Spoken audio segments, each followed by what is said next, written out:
See, I would have to see some evidence of that. I haven't seen it. Oh, I know it. Well, welcome to the College of Complexes. This is our 394th meeting since we started in February 2009. We put a different speaker on every week, a different subject. We require our speaker to take a position on an issue or express a point of view. They have to be for or against something. We don't care what it is. We have to know ahead of time we're going to talk about it. Anyway, we give our speaker up to an hour to make the presentation. If they go over an hour, we cut them off. If anybody interrupts the speaker, we remind the interrupter we listen only one fool at a time. It's one of our rules. Then we have questions and answers from the audience, not speeches of the speaker. And then we have remarks, rebuttals. Everybody in this audience that wants to gets 5 minutes at the podium here to respond to the speaker said for or against. Our speaker gets the last word, gets a comment, to close the meeting. That's how it works.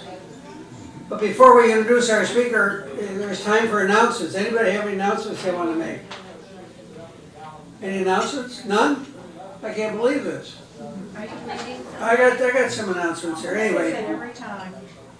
Well, I usually have some announcements. So, but if you have any, it's time for... I'll say that. I don't have to come up there, but... Come on up here. No, I just want to say that the usual cameraman is ill. If any of you know him, John, he's ill. He's been sick for 2 weeks, so I'm filling in, okay? Thank you. Thanks.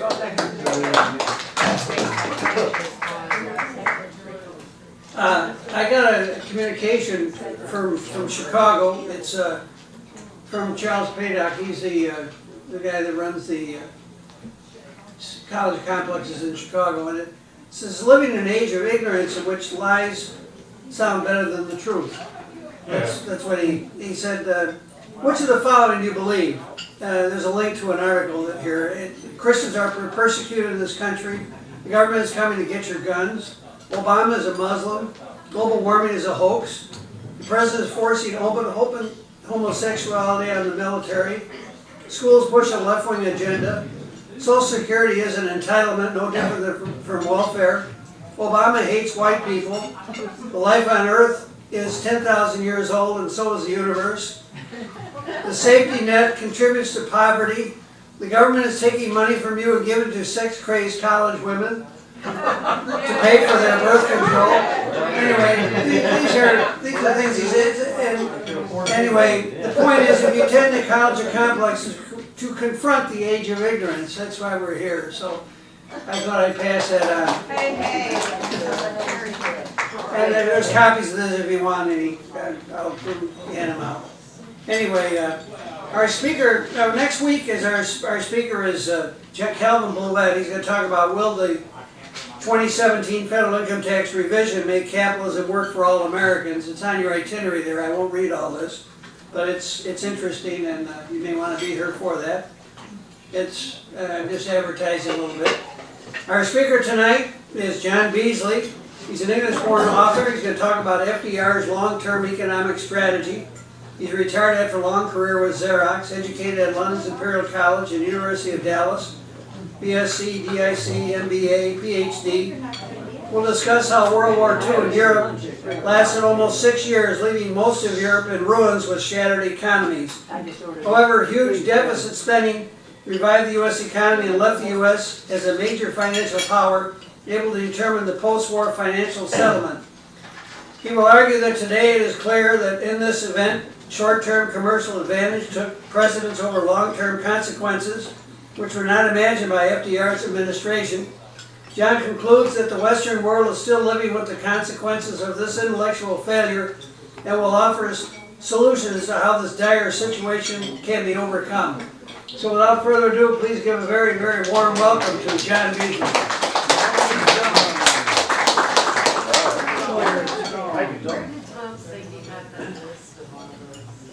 From Chicago.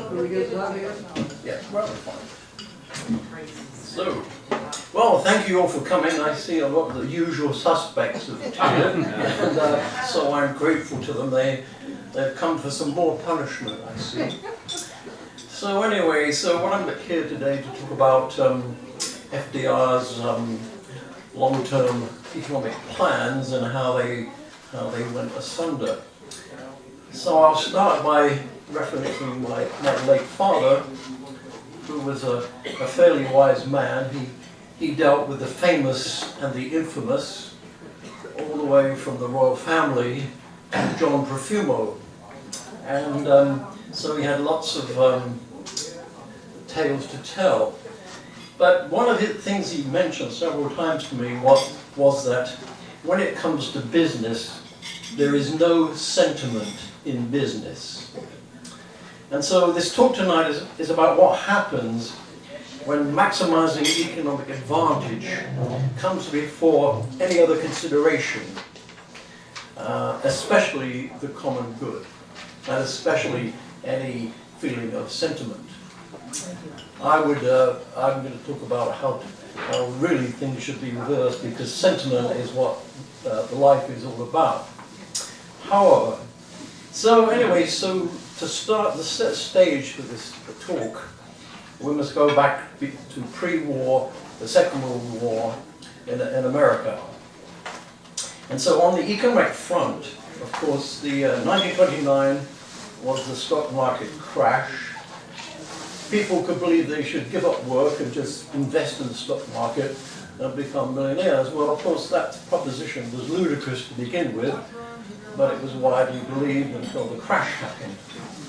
Similarly, 2008, a similar bubble happened, and there was a crash again. So apparently people never learn very much.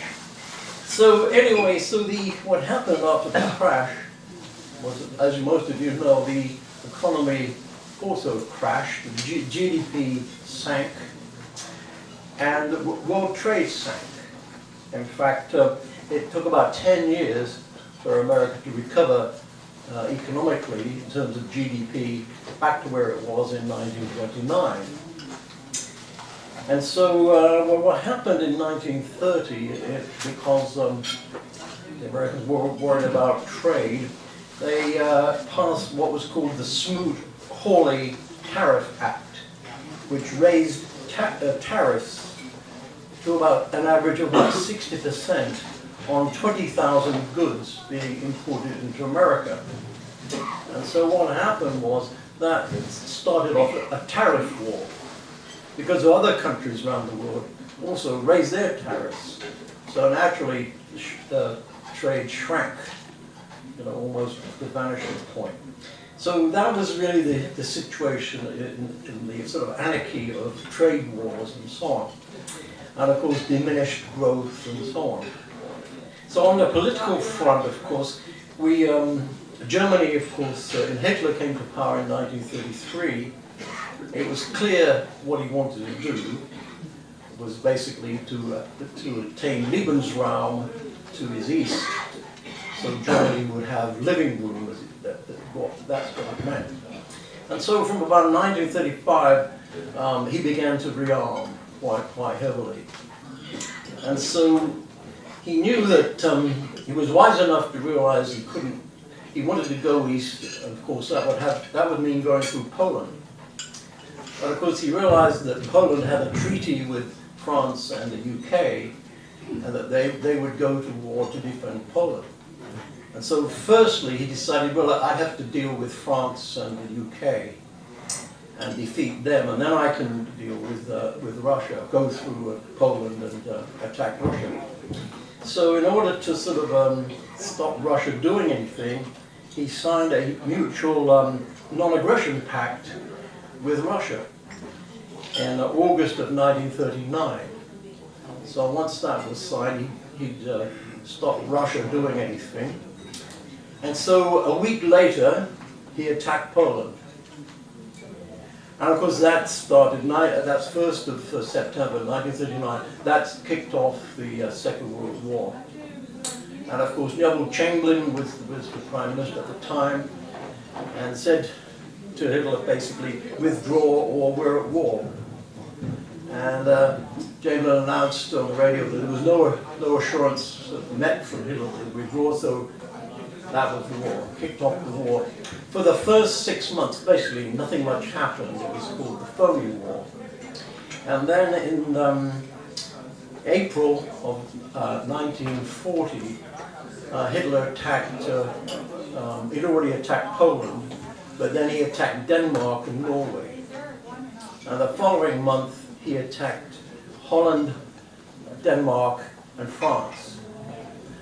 France was supposed to be the military power in terms of army in Europe, but it collapsed after about a month, maybe 5 weeks. So that was so there was England basically left alone to fight Germany and his buddy Mussolini in Italy. England was naturally an island, and so that really stopped Hitler marching straight across the Channel.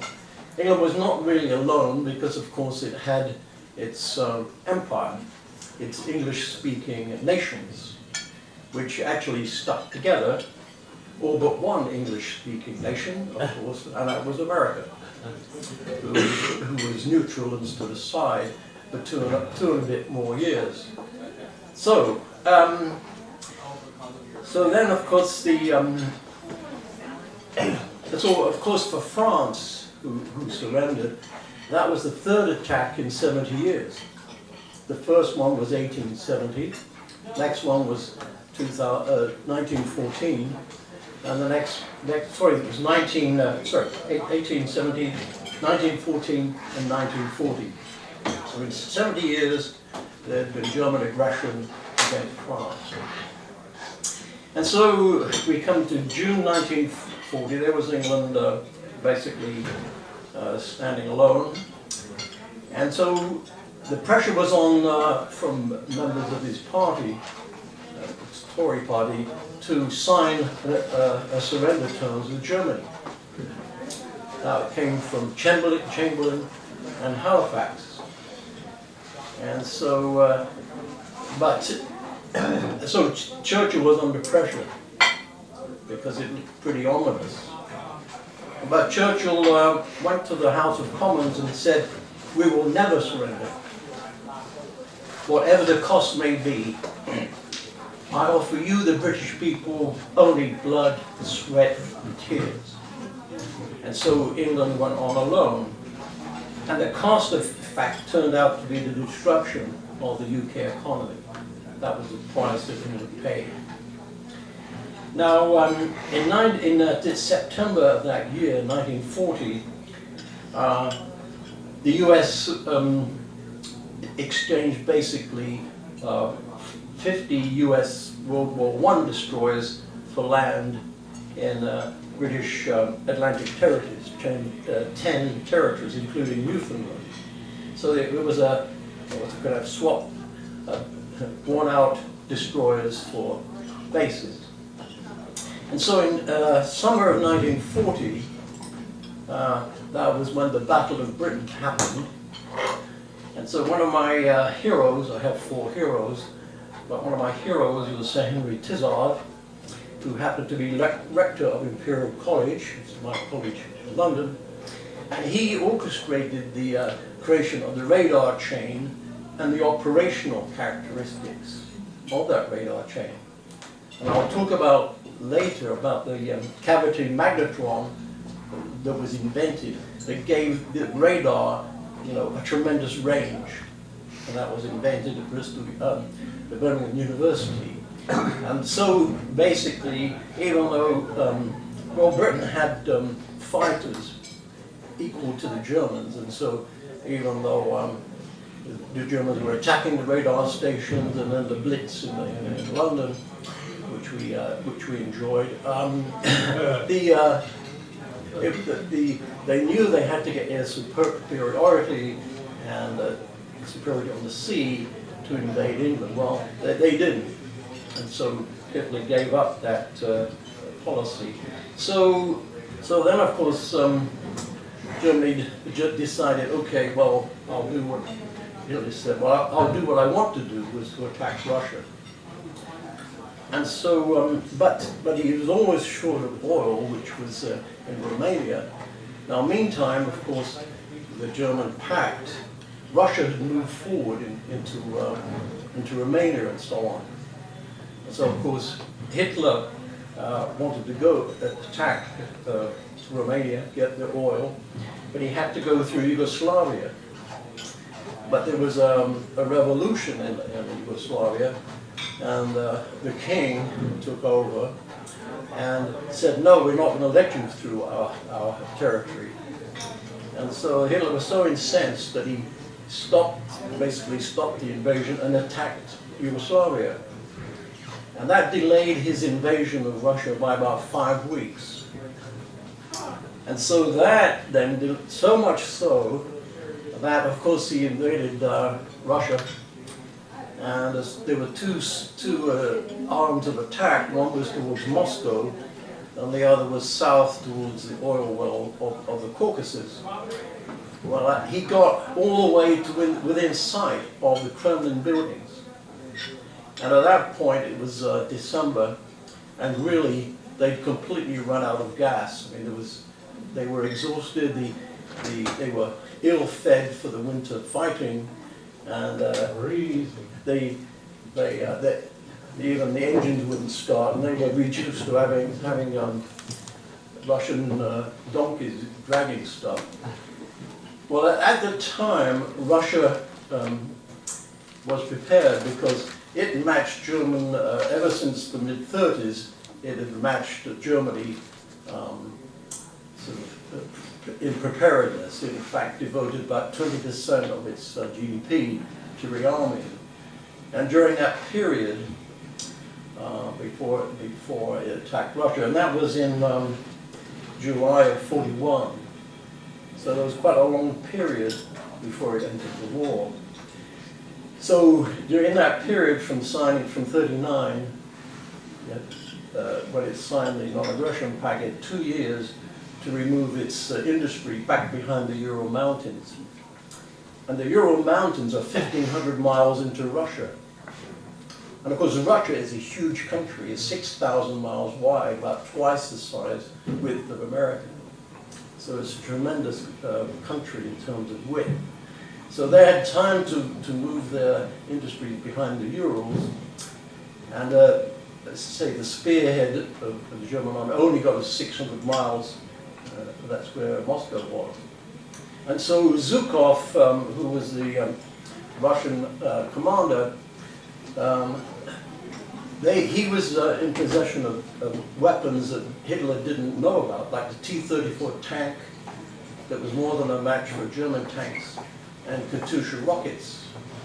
Plus he had a whole division of Siberian division that was trained to fight in this winter weather, and all their equipment worked. And so in late December of '41, he attacked and drove the Germans back 200 to 300 miles, and they never came close to Moscow again. So that was the start of the war. Now, in the meantime, of course, England was fighting in North Africa. This was well before the US came into the war, of course, in 1940, fighting firstly the Italians and defeating them, and then afterwards Rommel and the Germans, and in the Battle of El Alamein, defeating them too. So, now, at the time, England wanted to buy weapons from America. However, it was impeded. Of course, the war started for England in September 1939, and I was born about 6 months before that. So I enjoyed it all. Anyway, so basically, but America was neutral. It didn't want to get involved in European wars, and so it passed, in fact, 4 neutrality acts: 35, 36, 37, 39. And the 35 Act said there was going to be a general embargo on trading arms, selling arms of war to any side whatsoever. And Americans were warned that they traveled on ships, belligerent ships, they traveled at their own risk. And this act was set to expire after 6 months. Well, 6 months later they renewed the act, and the act forbade any loans or credit to any belligerent for war material purposes. So in 1937, this act was renewed with no expiry date, but also covered the Spanish Civil War. But it did, it introduced what was called cash and carry, which said that you could buy US weapons if you could carry them back by yourself. And that was set to expire in 2 years. And so in 1939, 2 years after that, again, it was renewed. And it said basically you can continue the cash and carry program. And of course, only then Britain was fighting. So at that point, there had been a lot of Allied purchases, but they were taken over by Britain, about $10 billion worth. And so during that time, of course, Britain transferred gold and currency reserves to Canada. And it was out of that currency reserve that made payment of for the weapons. So in fact, almost 30 different aircraft were bought, types of aircraft were bought. And of course there was what's called a British purchasing mission set up in New York to place orders. And in fact, one order was for the design and delivery of the P-51 Mustang airplane. And Britain paid for the factories for it to be built. And it was built, one in Dallas and one in Inglewood, California. But it arrived in service in 1942. So really it wasn't much help in 40 to 41. Also, it was only when it got the Merlin engine in late 43 that it could fly well above 15,000 feet and be a long-range fighter to support the bombers flying over Germany. So now what happened because of this neutrality, the larger aircraft, because they bought things like transport planes, could be flown over, but the fighter aircraft had to be dismantled and put in crates and ships and then reassembled in the UK. And so basically the other thing that happened was, of course, there was a lot of U-boat activity and ships were being sunk.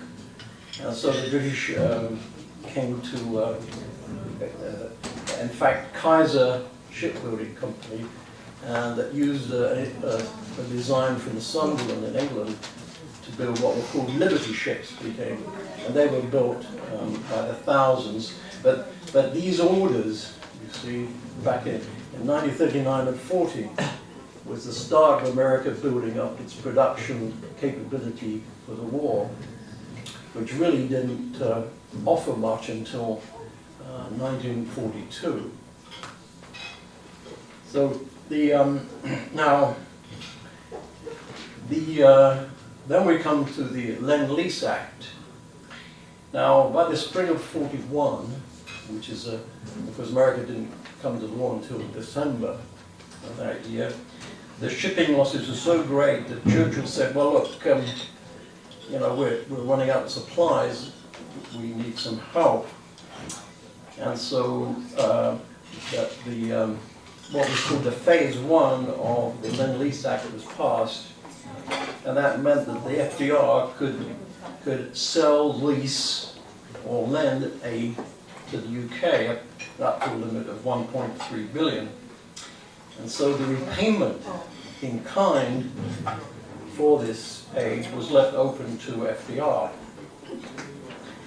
And so by the end of 1940,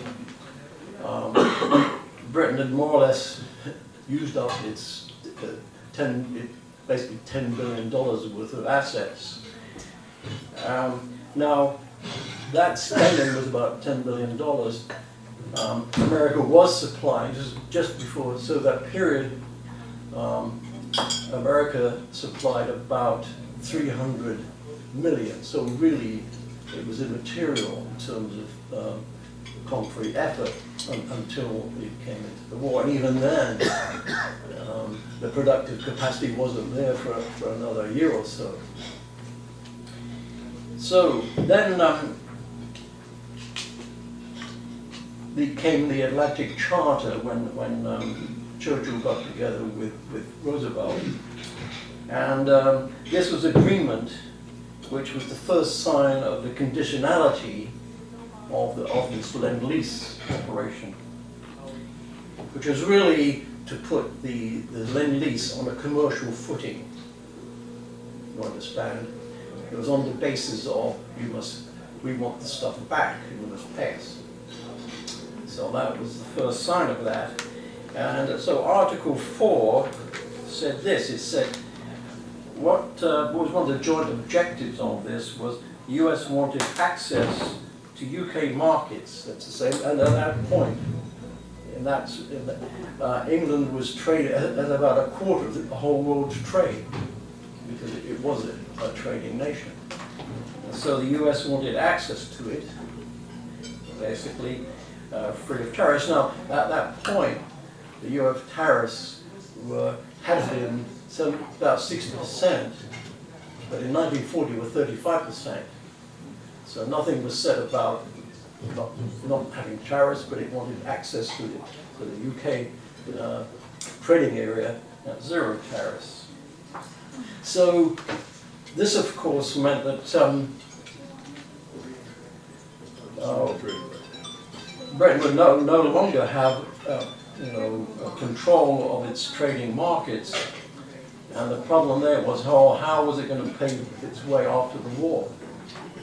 Because American goods would come in, and Britain would have a demolished economy. So how could it survive? How could it do it? So now the strategic advantage to the Americans was stated in the Charter, which was that this was really, this Lend-Lease business, which is really was a commercial deal, would be enabling the defense of America by keeping the war away from the American shores.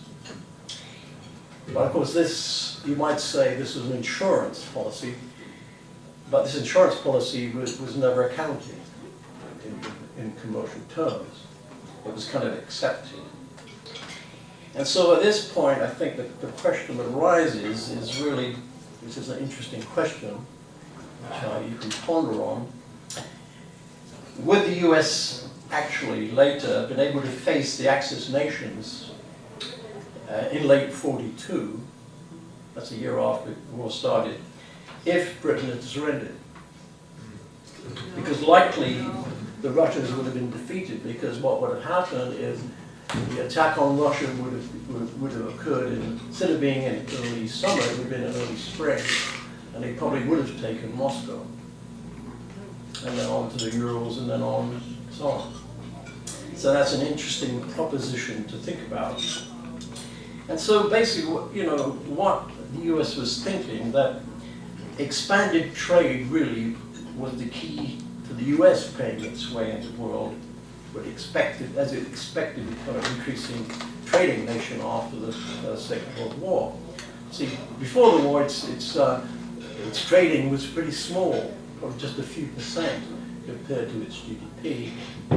In England, as I said, about a quarter of all of its products were traded, because it had to, because England, from the late 19th century, could never feed itself. It had to trade, forced to trade. And so then we come to what was called the Anglo-American Mutual Aid Agreement of February 42. And here the US commercial point was made crystal clear to its UK ally of 2 months. Okay. It was the famous Clause 7. What it said was, this aid agreement was also to the elimination of all forms of discriminatory treatment in international commerce and to the reduction of tariffs and other trade barriers, and in general to the attainment of all economic objectives set forth in the Joint Declaration, which was this Atlantic Charter. So basically that was it. We'll give you Lend-Lease under certain conditions. But there was a bigger one coming, which I'll get to in a minute. So then, later, of course, in July 44, there was the famous Bretton Woods Agreement. And so what was Bretton Woods about? Well, I always talk about it, and Tom here always asked me about it. But basically, it was to establish the rules of post-war trading and the economic recovery after the war. Basically, it was how the finances would be handled. So there were two institutions created by this agreement in Bretton Woods. That was Bretton Woods, New Hampshire, by the way. The first was, of course, was called the International Bank for Reconstruction and Development, and that later became known as the World Bank.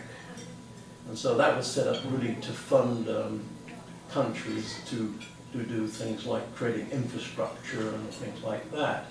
The second one was the International Monetary Fund, which is really to control how international payments in trade were managed and controlled. It had several features. It was really a quasi-gold standard because the way it was arranged was that the US dollar would be fixed at $35 an ounce. So basically you had a... Also, then the second point was that all currencies, like the French franc and the lira, would be tied to the dollar. So basically every country's currency would be tied to gold. So really you had a quasi-gold standard.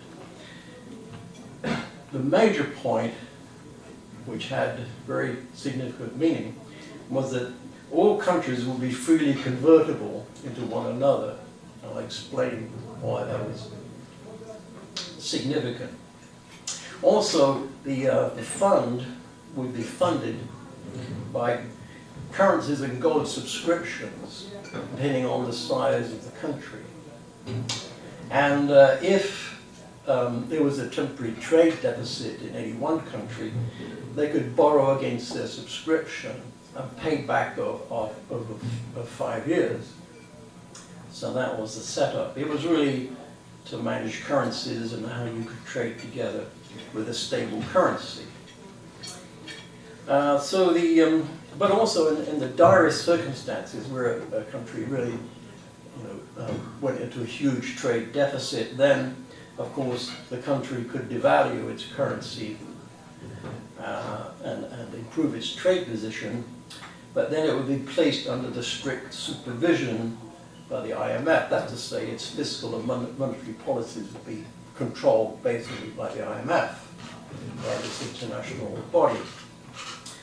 And so this plan was conceived by an individual called Harry Dexter White, who was an interesting individual, as you'll see later. He was Undersecretary to Henry Morgenthau, who was the US Treasury Secretary. Basically, he was the brains behind the outfit. Morgenthau was really a buddy of Roosevelt and was not the main brains of anything very much.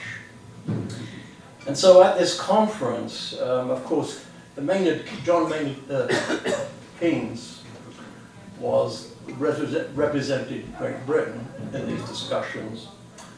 And of course, as you might suspect, he had totally different ideas about how the trading should be managed, which involved creating a world bank, basically a world clearing bank, and an international currency that could be varied within itself, which would actually evolve into, or create by that method, balanced trade. You couldn't run a trade surplus or a deficit. also, he said that it would be like a central bank for the world, and be able to, just like a U.S. central bank, who can create basically money out of thin air. This is really what he proposed, because he could see that there will be real payments problems after the Second World War. Anyway, his plan was rejected almost out of hand. Basically, White said, well, this is our plan, take it or leave it, good luck, sort of thing. And so, Lend-Lease, in fact, that took place in July of 1944. In September of that year, Churchill met with Roosevelt again in Quebec. That was called Lend-Lease Phase 2, which really said, well, what's going to happen once, because it was obvious by then, of course, the Normandy landings had taken place in June of 44, and so by that time it was fairly obvious that Germany would be defeated. And so Churchill came over and said, well, what's going to happen to Lend-Lease? And so at that point, I have a book about this. Apparently, turned out that Dexter White was really poisoning the well a bit, and I'll explain that. And so Roosevelt, and also one must say that there was a fair amount of animus against Great Britain at the time, and that was because of its empire and so on and so forth. And of course, that was not appreciated very much given the American outlook on such things. And so right after that, the amount of Lend-Lease was cut by 10%. So that was the period after the defeat of Germany and then the surrender of Japan. Phase 3, which was what would happen after the surrender of Japan, was sort of left open, but it was talked about that there would have to be something. Anyway, so 3 days after the Japanese surrender, of course, Truman was in power and basically said, okay, Lend-Lease is now over, the war's been won, now's the time to talk about the settlement of debts.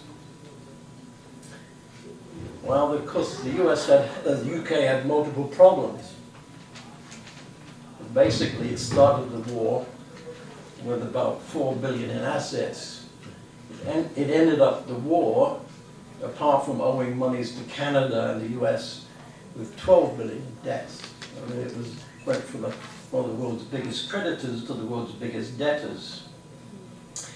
Now, during the war effort in the UK peaked at 50% of its whole GDP. So it had tremendous, I mean, even if you've watched The Crown, even the Queen was trained as a mechanic during the war. So, so everyone who could be working was working. So the whole economy was switched to war production. And so in fact this Lend-Lease at its peak provided about 20% more than British production. And so it was significant but not overwhelming. And so the time came to discuss, okay, well, how do we settle debts, so to speak?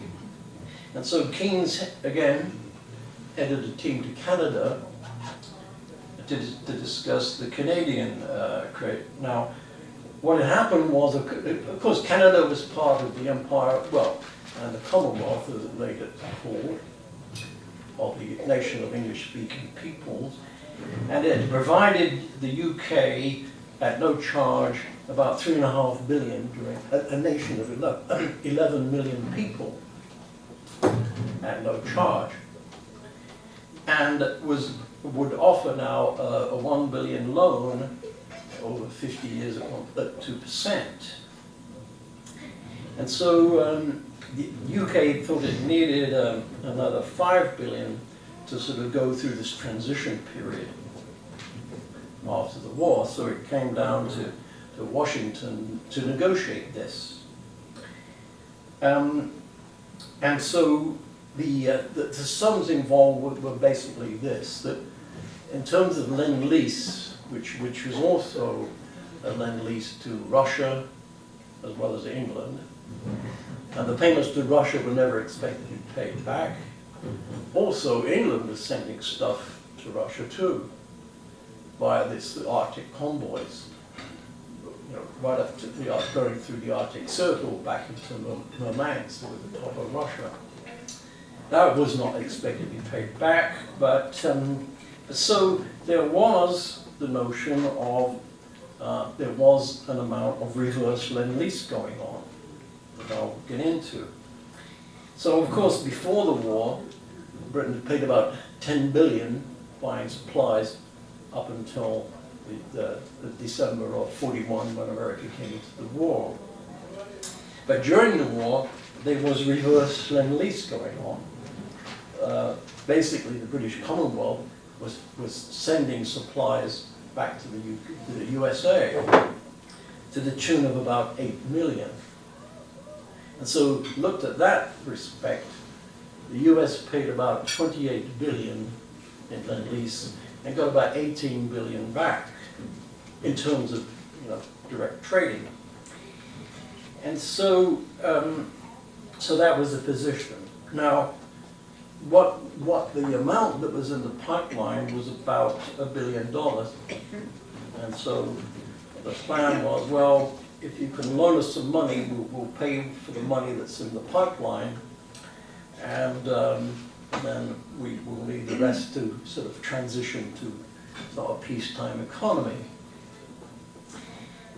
But interestingly enough, well before Lend-Lease, in fact, September 1940, remember there was a year and a half to go from that before the US came into the war. So Henry Tizard, then, rector of Imperial College, led a technical mission to America. So what did he take? Well, he took the most valuable research that Britain could offer. Perhaps the most valuable thing was the cavitary magnetron, which was this powerful radar generator. Now, the Americans had radar, but didn't have any power to make it useful. So that was handed over to, so that actually was given to MIT, and that founded the famous MIT radiation lab. The other thing was the Whittle jet engine, and that was developed by Whittle before the war. Also, what was handed over was the Frisch-Piles memorandum, which talked about the feasibility of the atomic bomb. Also handed over was self-sealing gas tanks, a proximity fuse that was very useful later in the Battle of the Bulge, plastic explosives, sonar detection, rocket designs, superchargers, gyroscopic gun sights, and more. Even, of course, the design of the Merlin engine that was made over here, which was probably one of the best engines in the war. The British really wanted to get the Northern bomb sight, but were never given it. And so part of also the reverse Lend-Lease was, of course, to get many Spitfire aircraft and Mosquito aircraft. And the Mosquito actually was a plane made of wood by de Havilland, which is made just about a mile from my house in Barnet, and was faster. It had a 2 million engine that was made of wood. It was faster than fighters, actually. And so it was, as a night fighter and a pathfinder, it was a superb aircraft. So, also, much of the food supplies made to the American operations in the Pacific were funded by Australia and New Zealand. So this wasn't a one-way street in terms of payment. And so now this gift of, let's say, of the technical matter really was just okay. So what was that worth? Now another thing that was brought over was penicillin. Now that was invented or discovered in Britain in what is now Imperial College Hospital. And that was taken in about 1940 by individual Florian Chain, and that was then, the mass production of it was patented in America. So what was that worth? So the negotiations really were somewhat difficult because the commercial considerations prevailed. There was no sentiment involved. And so now Dexter White, the hero of Bretton Woods, also stuck the poison in even more by saying the British didn't really need 5 billion. No, it could get away with 3. See, it was really pretending a lot. And so that was what happened. Now it turned out, why was the Dexter White the architect of all this? Well, it turned out he was the second highest Soviet agent in the war. And so I think his main aim was to drive a wedge between the Allies, Britain and America, and he certainly did. Because this sort of attitude certainly caused a lot of bitterness in Britain. So it turned out that in the end that the loan was set at 3.75 billion at 2% interest over 50 years, and just in the early 2000s that was paid back to Canada and to the US, so that was paid back. So of course Keynes was in fact the only person that really could understand the full impact of the negotiations was Keynes. I mean, there were other people that every time there was a technical problem, they had to call him. Now he was ill, and he died 4 months later. So a year later, this condition of convertibility, that's to say you can convert pounds to dollars, was part of the loan agreement and the Bretton Woods agreement, was put into effect in England in 1947. It lasted about 5 weeks because Britain could buy stuff in pounds, but then they would demand it converted into dollars. Well, that chewed through this loan, so the loan dwindled down what others could to about $1 billion in a matter of weeks. And so that ended the convertibility. I mean, this whole notion that you could demand this sort of economic situation so soon after the war was completely ludicrous. But that was what was demanded. And I can tell you what happened was that to pay for all of this, Britain went on to severe austerity measures. So bread, for example, was put on rationing where it hadn't been rationed during the war. So in 1947, when I was about 8 years old, we were living in one room. You could eat, but you certainly couldn't have warmth. And so because coal, was unavailable, and we basically froze. My father got pneumonia. I got a touch of close to rheumatic fever. So I have a lot to be grateful for the Germans about. And of course, as you may know, I detest them to this day. Because my grandfather fought in the First World War. He died at 45, whatever. My father was hit by a shell and had tinnitus all his life, plus growths on his eardrum. And of course, he was dealing with the rich ladies, and as I say, even royalty and so on. And so there he was, half deaf for the rest of his life. So I would say, based on all of this, the fact that Germany is ruling the roost now I could have another talk about the great favor that was done to Germany in 1952, but that would take another hour or so. So I guess it was convertibility that really sunk the whole thing. In 1949, of course, by the way, Britain went on this austerity drive and actually managed to get a trade surplus, this Labour government. And of course in 1948 they brought in the welfare state, which certainly helped me a lot, amidst all this economic mayhem that was going on. And so the pound actually in 1949 was devalued from $4 to $2.80. So as I say, in short, this Morgenthau plan, because it was really the White plan, was ludicrous to attempt to impose it so soon after the war. So Keynes' statement was this about the people he was dealing with, and I'll quote. He said, "They mean us no harm, but their minds are so small, their prospect so limited, their knowledge so inadequate, their obstinacy so boundless, and their legal pedantries so infuriating.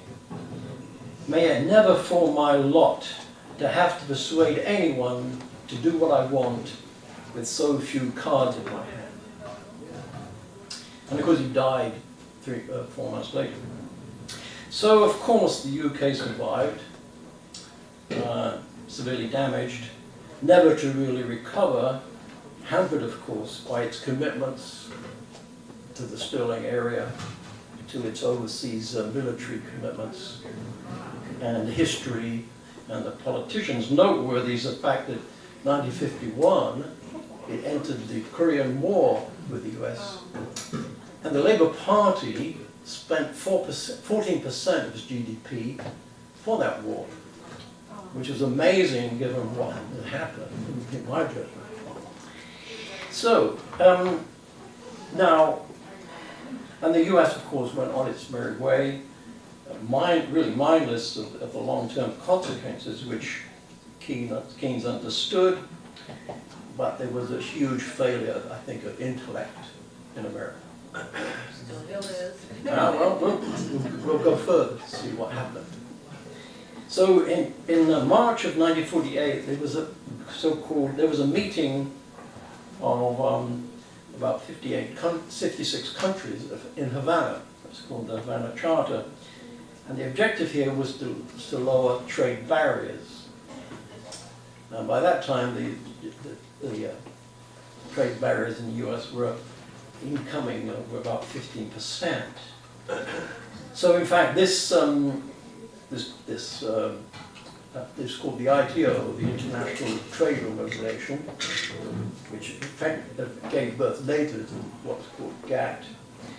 So that was signed by 56 countries, including the US, but it was never ratified by the US Congress.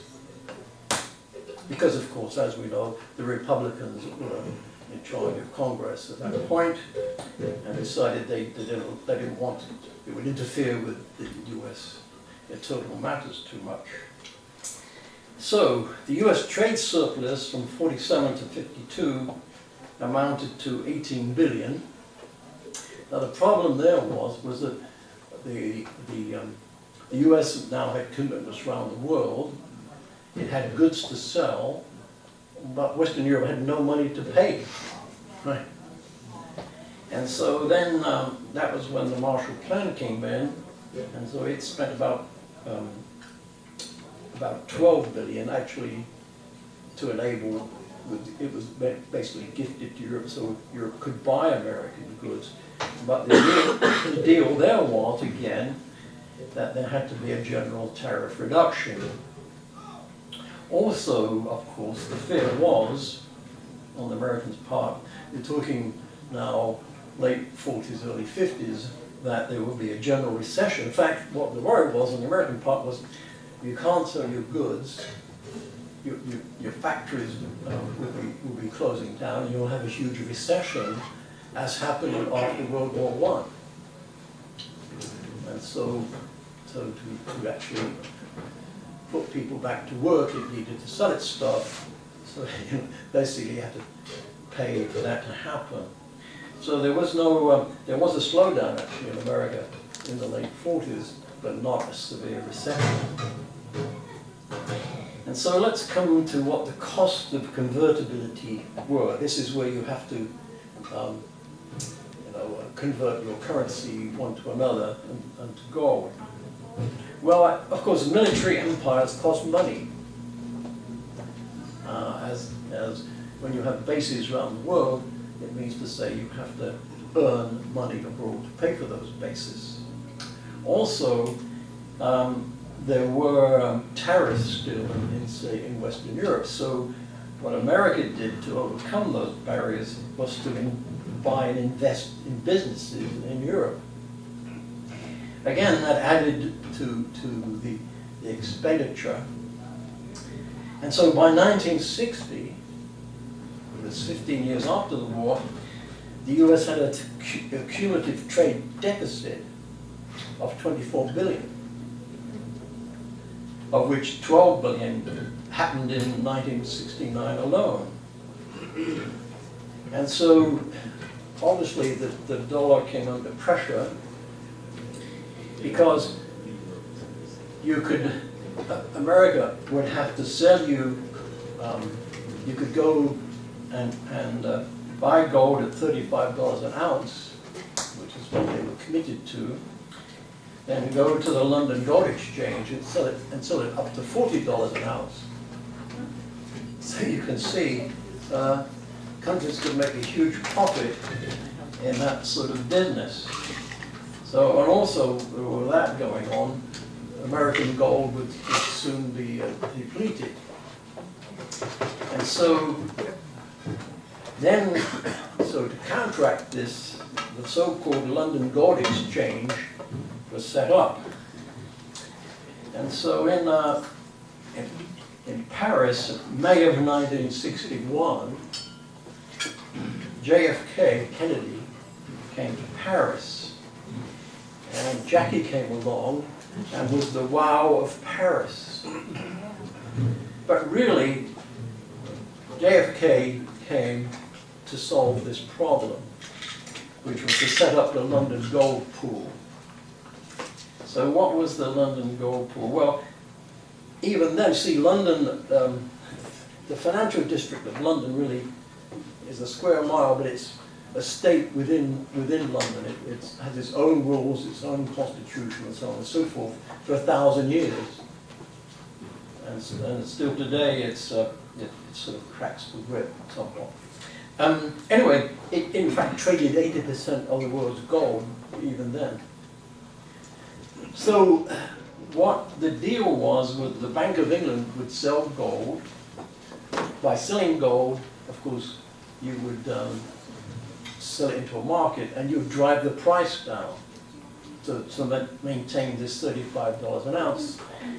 And the arrangement was that the 7 other central banks, including the Fed, would then reimburse the Bank of England for doing this. So that was the London Gold Pool. And that's why Kennedy came to Paris. He did meet with Charles de Gaulle. And Charles de Gaulle said, well, we don't really like this gold pool arrangement, but we'll go along. In fact, 3 years later, France removed all its gold back from Fort Knox in Paris. But another piece of advice was given to Kennedy, which was never set foot in Vietnam.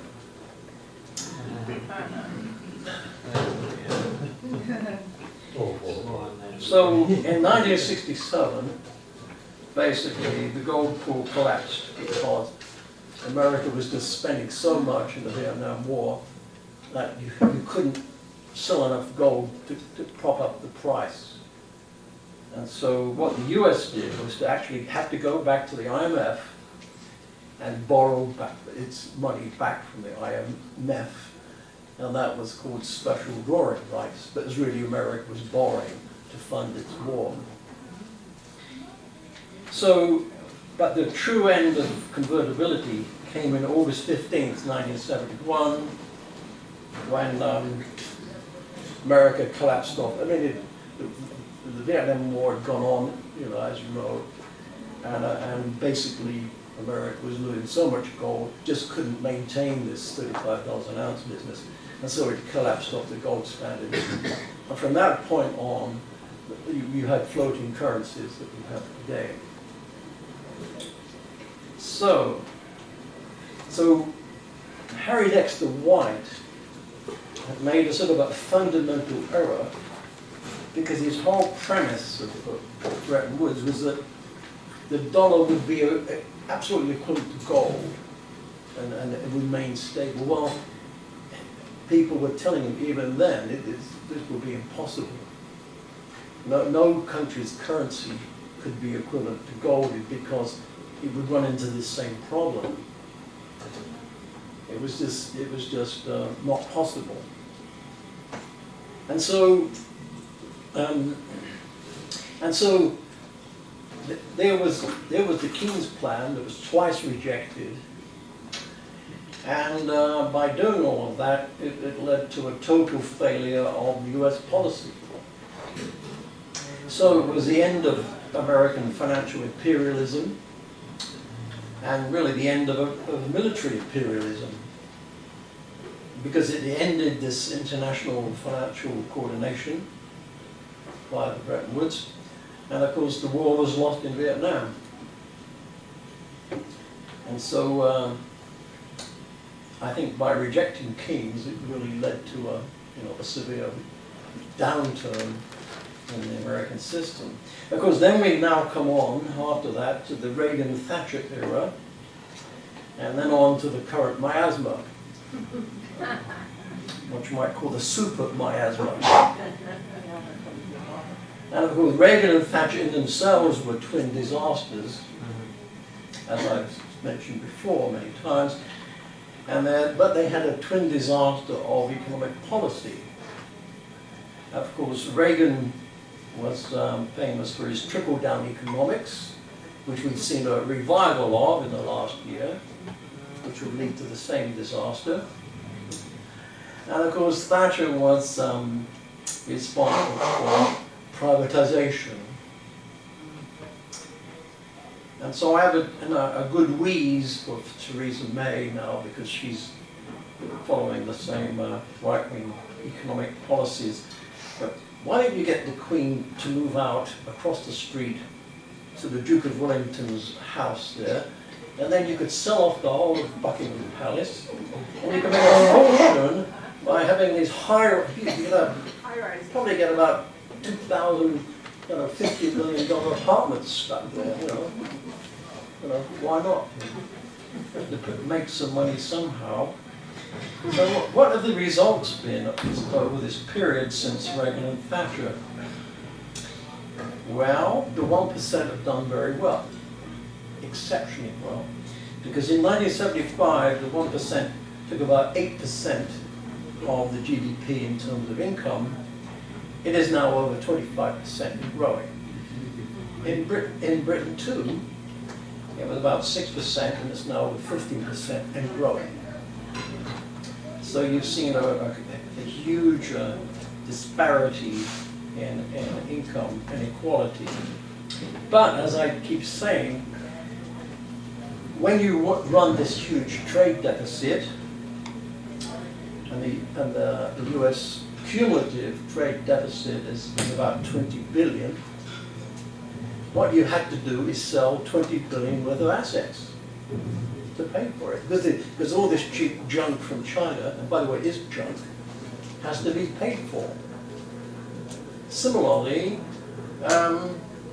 Britain is in a very similar boat. Now, as irony would have it, if you look at who owes what to whom, Britain has a huge deficit to most countries, apart from one country. The only guesses as to who that country is that owes Britain money? United States, which is a supreme irony. And so we will cycle back now to sentiment in business. Now, it's really a question of philosophy and moral values. And so Tom would say, well, what would you do? I've got 5 minutes left. I'll be about 5 minutes, actually. So I'm leaving room for questions. Well, I would go to the UK and US, both the same. So you've both got the same problem. You had a collection of morons running the country, in both countries, since 1980s, if not before. I mean, what's the definition of a politician, right? You know, an idiot paid for by the public. So, what I would say is, look, there needs to be a national plan. Now, you know, when I worked for Xerox and other companies, and when I did the software design, you actually sat down and designed something, planned out what you were going to do, and you costed it out. And you proceeded to go ahead with it. So that's the way the world normally works. So of course, but when you have right-wing governments, there is no plan. Because their plan is to do nothing. Because they're wedded to the notion of laissez-faire, which means, and this comes from French word, means do nothing. So what you believe is that the free market, free trade, and Say's law, which is an economist, S-E-Y, Say's law means to say that the economies will always be in balance and everything will turn out right. You know, a guy walked by my house a couple of years ago, and I said hello, and I chatted, and I said, you know, when I came here 50 years ago, things were great, blah, blah, blah. And, you know, what's going on now? And he said, he walked off saying, it's all cyclical. Well, it ain't cyclical, mates, it's structural. There's a structural problem. Now, as you may know, I used to row on the Thames. And I was in the first 8 for a time. I'm too small to be in the first 8 these days. You need to be 6'4" and weigh 220 pounds. So I'm far too small these days, but even if I were fit enough. So in an 8, you have 8 people rowing, and you have usually a very small cox, and sometimes a woman, because they're pretty small, guiding the boat.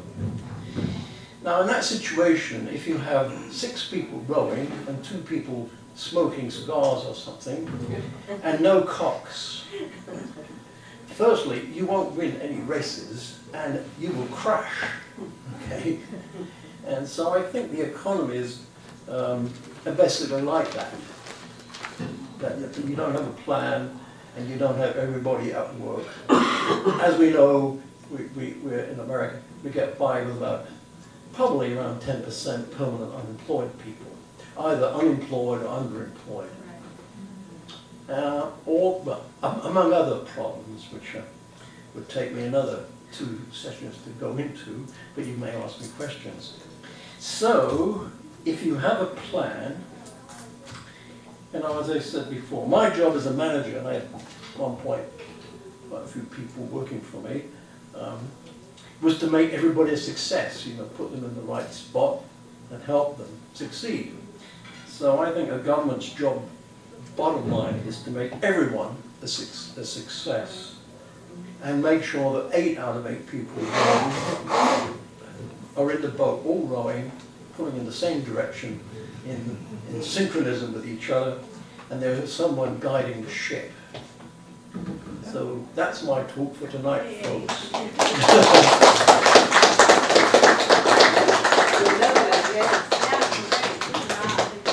Let's sit and answer questions now. Questions now?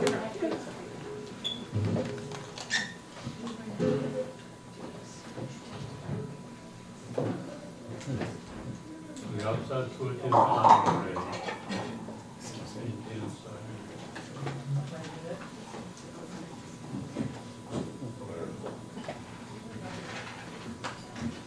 What about, what about China and the rest of the world now that has formed the Asian Investment Bank as their own offshoot to compete with the IMF, and how they are beginning to not take dollars and that sort of thing? Well, yeah, that's the problem. You see, China has intimated that it would really like a form of world currency. Okay, this situation, this total imbalance of trade, obviously is unsustainable, and the only solution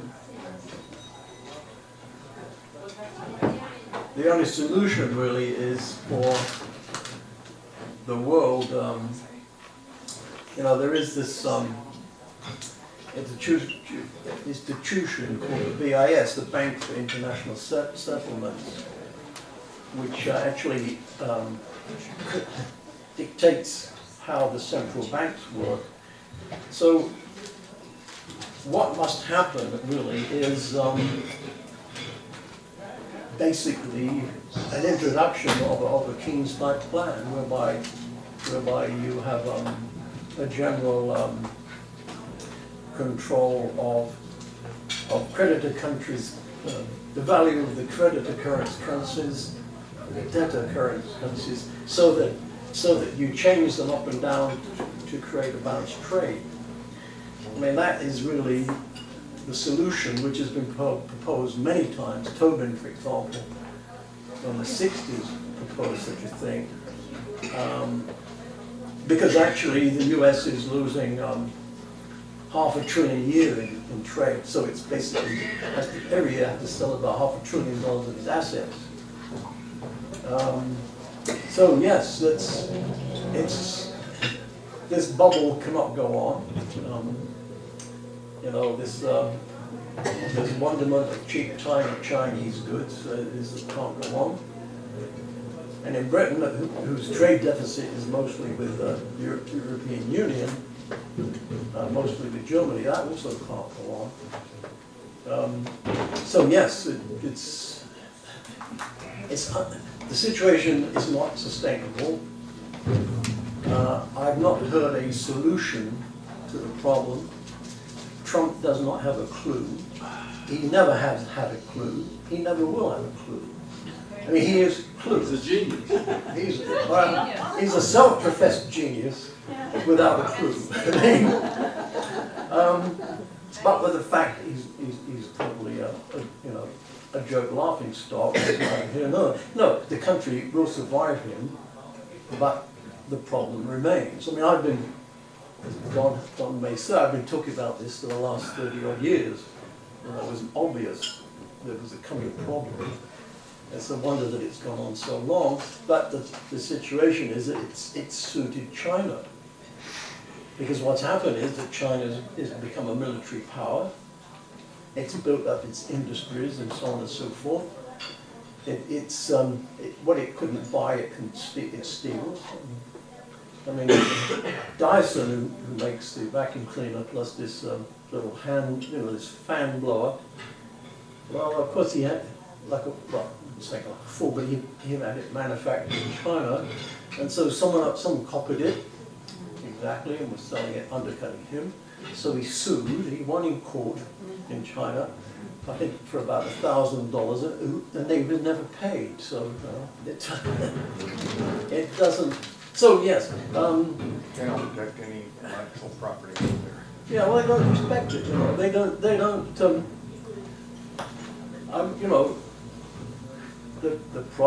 The problem is when corporations that make money by buying overseas for cheap and selling back to America high, and then with all the profits bribe the politicians, which is the antithesis of democracy, this is what happens.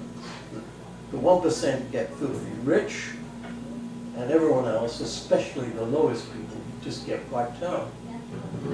And there is a crisis amongst the very poorest in this country. This is why you see this opioid problem that's in all the Rust Belt states. So it's this whole thing, which really goes back to this what happened during the war, and this ignoring what kings wanted.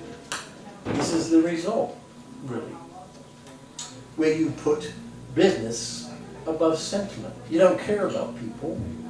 They're kind of like an annoyance that gets in the way of things. Well, one day, if they don't watch out, I mean, this mass of people, this peasant population, did vote for Trump, and they expect to be rewarded. Well, they will be rewarded, and their reward will be nothing.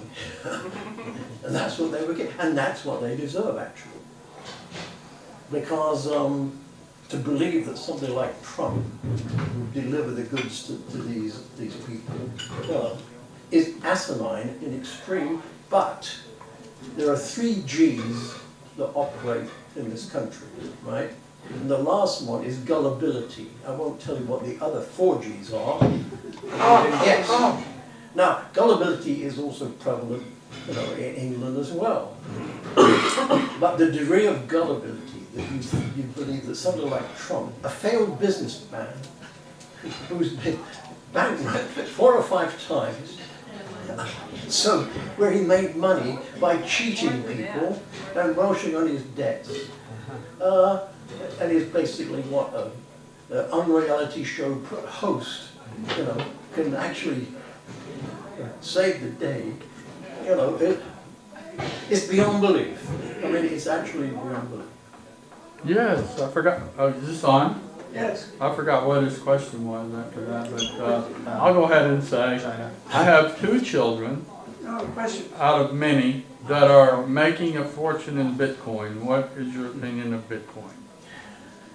Well, look, Bitcoin is another bubble scam. I mean, something that goes from, what was it, $100 up to 10,000. I mean, look, it's like believing in fairy dust, And Dollar, same as a dollar.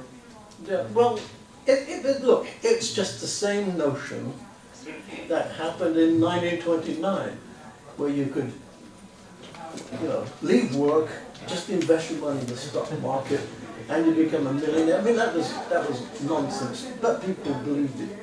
So these bubbles things will always burst. But while it's going on, a lot of the smart people who know when to get in and when to get out make money. The fools get into the top just before it crashes and lose their money. I mean, a famous example was John Law, who was a Scotsman who advised, I think, the Sun King in Paris. And he said, well, there's this wonderful territory in Louisiana, and I'm going to sell shares in it, and you're going to all make a fortune. Well, so this was bid up and up and up and up. And then people started going there, and they discovered it wasn't paradise, it was a swamp, and the whole thing crashed. But the tricks he played with options and this knows what, I mean, were amazing. All these trickeries that go on, he invented actually in about, the 17th century. I mean, it was quite amazing what he did. But anyway, so it's a scam. I wouldn't touch it with a barge pole myself. I think I tend to believe in things you can actually see and so on and touch. I think that's when. But when you deal with the market, I mean, you understand that the market is rigged, like people who are just stealing from you. Then I'm afraid you're going to lose your money and your shirt, and that's the way it is. Okay, next question. I think we're ready to other questions. Anybody else? Ah, In the history of the war, you mentioned that, and I probably agree with you that, yeah, Russia probably would have gotten defeated by Germany had we not come into the war.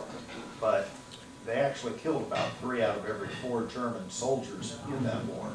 So they were pretty Yeah. potent in that regard. No, I agree, but my point was that had England surrendered in May of 1940, then you see, Hitler always wanted to attack Russia. I mean, that was what his plan. He would have attacked Russia probably in early spring. And if he'd done that, then he would have been in Russia probably in about September time before, in fact, all the roads turned to slush, the Vetspitze, I think it was called, and then froze. And so it was that delay when he attacked Yugoslavia. But if that hadn't happened, then the Russians probably would have been overwhelmed, and that would have been it. There was actually a rumor that there's a PhD scholar out of Cambridge named Joseph P. Farrell that indicated that there's a lot of evidence that the Germans actually developed and used 2 nuclear bombs against the Russians, and that the explosions were claimed to have been military depots exploding, that sort of thing. Well, there's a famous episode that the Germans needed heavy water, and the place they could get it from was Norway, and the resistance fighters in Norway, actually blew up the ship that had that heavy water. That was called the Heroes of the Telemark. I mean, there's a film about it. So it's doubtful if, obviously the Germans had the technical, theoretical knowledge to do it, but it's one thing having the theoretical knowledge and actually having the wherewithal to do it. So you see, the other fact of the matter is this is just conjecture, but if Turing, who wrote the code, as you know, supposedly, because actually it's quite funny that there was a guy nicknamed, he was called Edward Chapman. He was called, the code name Zigzag. He was captured by the Germans in Guernsey, and he was a criminal, but he offered his services to the Germans. And they wanted such a person to drop into England to feed back information. And he convinced them that he would do it, and they trained him in explosives and everything else. Well, the British were very suspicious of him, but of course they could read what the Germans were saying. So they could read his dispatches back, and they realized, yes, he was a double agent for the British, you see. But funny enough, they could check that he was in fact a double agent and not just. Anyway, so Zigzag is a book out. It's very interesting to read, actually. Very funny book. He was a master criminal. He was given something like $5 million in notes when he was sent to England. He claimed that was his money, and so after the war he drove Rolls Royce to the big house. So he did all right, but his bravery was amazing to get away with it, but he did. Anyway, leading back to Turing, had Britain surrendered, you wouldn't have had Turing. The war would have dragged on. Apparently, they claimed that the war was shortened by many, many months, if not years. And so, I was a recipient of the V1s and the V2s in London, and it wiped out blocks. And there was no defense against these 400,000-mile missiles, which the Germans had in 45. And so had that war gone on longer, 46, 47, I don't know if the Americans could have stood against that. Because it would have had the whole of Europe and the whole of the materials of Russia. And who knows? I mean, there's a lot of conjecture you can make. So the fact that Britain stayed in the war as like a safeguard was fortuitous, actually, you might say, fortuitous. Anyway, that question? Anyone else? You get to sit down. Goodness me, I've left you all speechless. Terrific. Now it's your turn to talk. So if anybody wants to respond to what the speaker had to say, you got 5 minutes up here. Either for or against. Your choice. So who wants to be first?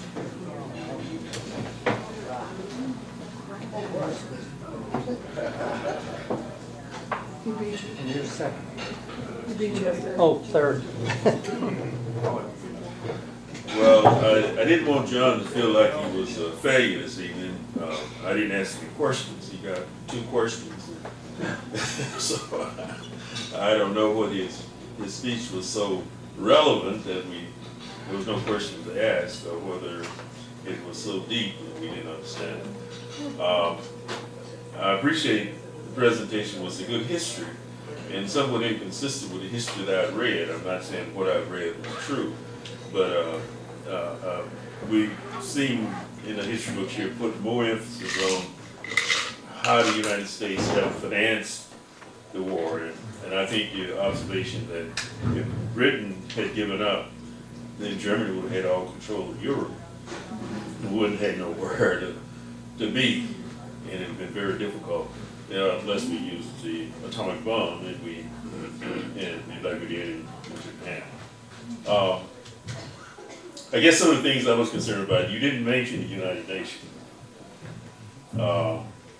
And I know the World Bank and the International Trade Organization was put in place at the Brentwood Convention because we didn't put nothing in place after World War I, which created the environment for Hitler. And we wanted to be certain that didn't happen again.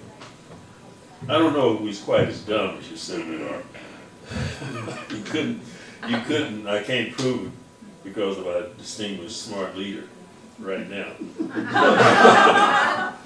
So I'm not going to argue too much about that. And one of the things that happened after World War I, and Wilson was president, is that the Senate did not ratify the League of Nations. Right. And so we had no international organization to deal with Hitler, and then we were operating on a foreign policy theory of isolation. We had the Atlantic on one side, the Pacific Ocean on the other, so transportation wasn't what it is now. So we didn't want to get involved in the European wars, and they did have a large number of wars in Europe during that time. I think the main thing that I got to report is a lot of these things are not, we don't consider it. America seems to have a short history. Now, I remember when I was in Germany, a mark was worth, a dollar was worth 4 marks. And we pretty much set the standard after the war to our advantages. And even though the material that, we took actions to, you had more modern steel mills in Britain and Germany and France than we had in the United States because of that. But with the changes in the International Monetary Fund, kind of helped finance that, but it was never put on the books. So that's what we were wrestling with in the United States. And a lot of what you're saying is like, we don't have a plan. Multinational corporation, John Kenneth Galbraith wrote a book, some of you may not like him. He wrote a book that's saying, the planning system, what it was called about. Multinational corporation plan, long-range plan to make things happen. But anytime the federal government try to plan, they label as being socialist or communist. And we don't really plan long range to make things happen. In my purview, the government is like John said, we're supposed to create a framework for business to operate in a way that we can kind of ensure that there's fairness and objectivity. But we don't do that because the people who are paying the Congress, buying the Congress off, they want the other thing. And we are really in serious trouble with a huge trade deficit and a larger deficit, federal deficit, $20 trillion. And it's going to be added to because we're still fighting 2 wars that we shouldn't have fought in the first place.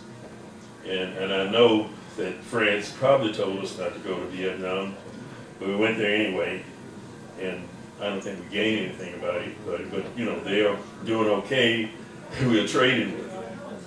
And trade has always been part of the United States. From the very beginning, we had to trade, and we really have to trade now because a lot of the things that we manufacture, what we do manufacture, we can't get the material for it here in the United States. We have to get it from somewhere else. So we have to trade. And we need to, NAFTA I don't think is fair to us. Trade agreements should be fair trade agreements, not what we call it a free trade, because nothing is free. So I think the observation is good. I'll be rather interested with the next chapter. Where do we go from here? And how we deal with some of the issues you pointed out that we're doing. We're not dealing with those kinds of issues. We still believe in the laissez-faire doctrine. The government stay out of business, let them do what they want to do, let them pay people what they want to pay, and that's not working too well for the average person. And I have more to say next Saturday about that. Thank you.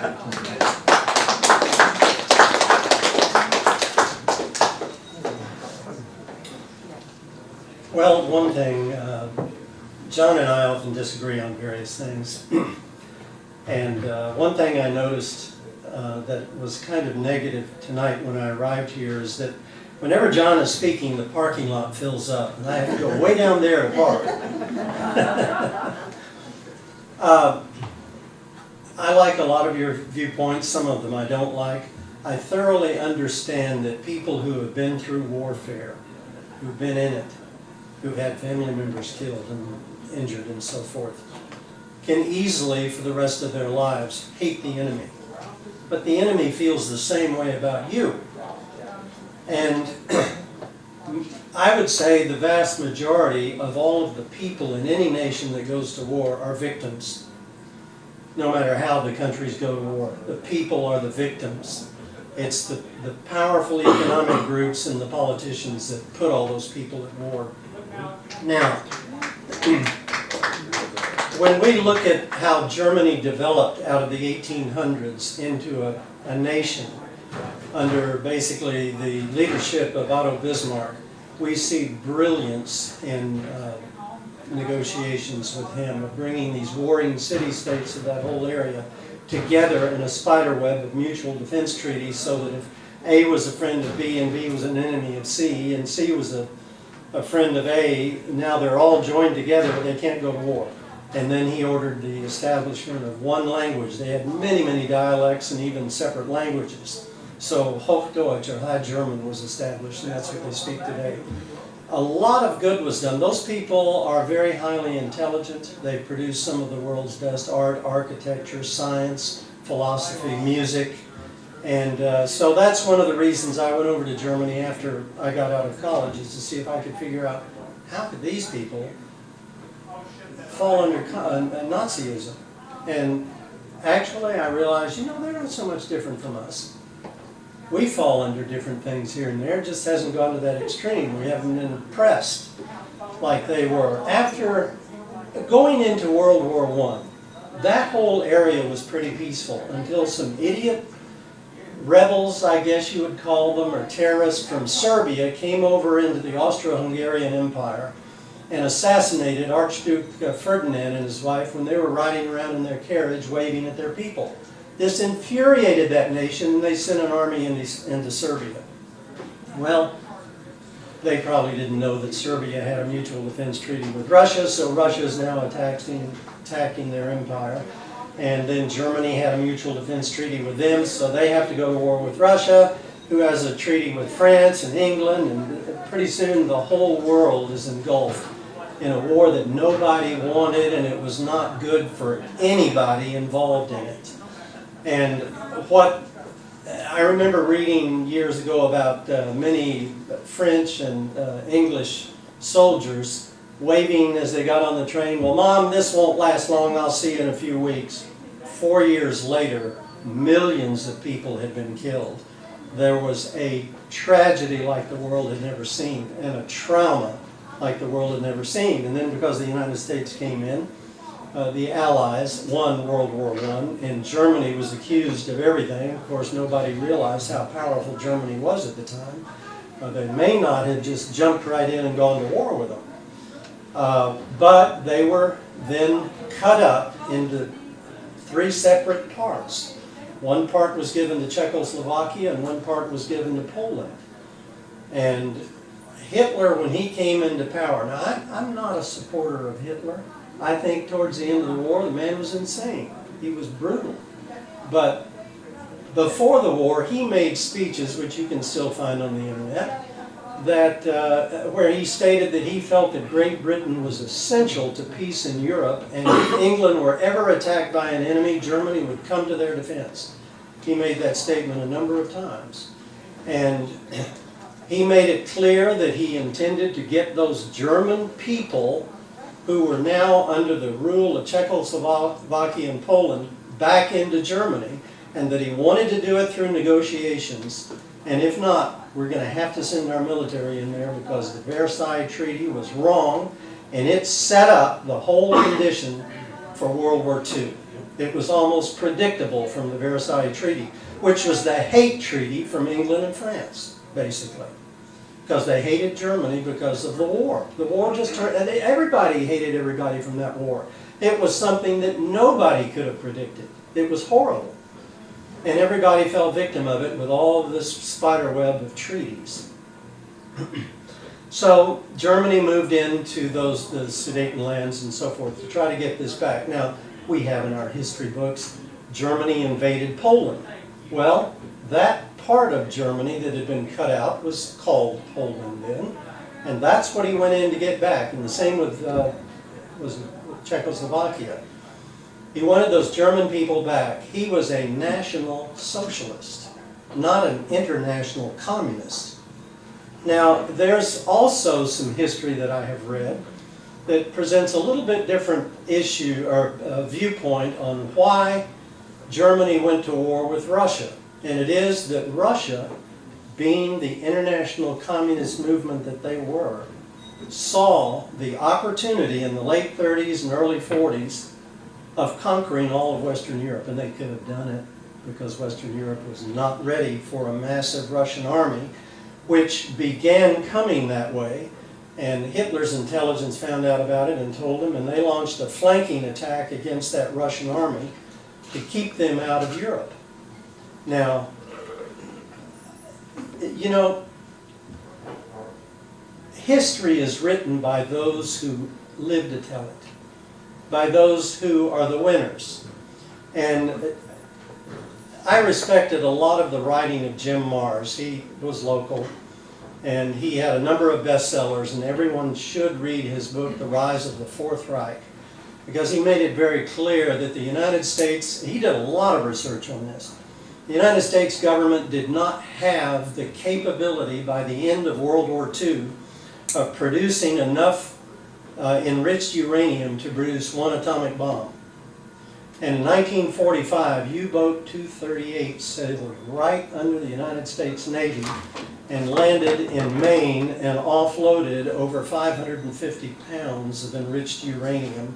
And they think, although he couldn't prove this with documents, an entire atomic bomb. And when you look at the 2 bombs we dropped on Japan, one was this big fat thing that they call, what, Fat Baby or something? Fat Boy. Fat Boy, yeah. And the other was a little slender, cylindrical black bomb. And that was probably the German one. And yes, that boat out of Norway got sunk, but that wasn't the only shipment of heavy water. And Marrs goes into the fact that he felt he could prove that at least one atomic bomb, as was mentioned, was used against Russia, and possibly 2. And that they did claim it was a dump that... You should sit down.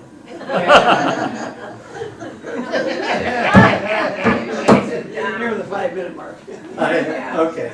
Well, I could rattle on. It's interesting. The main thing is that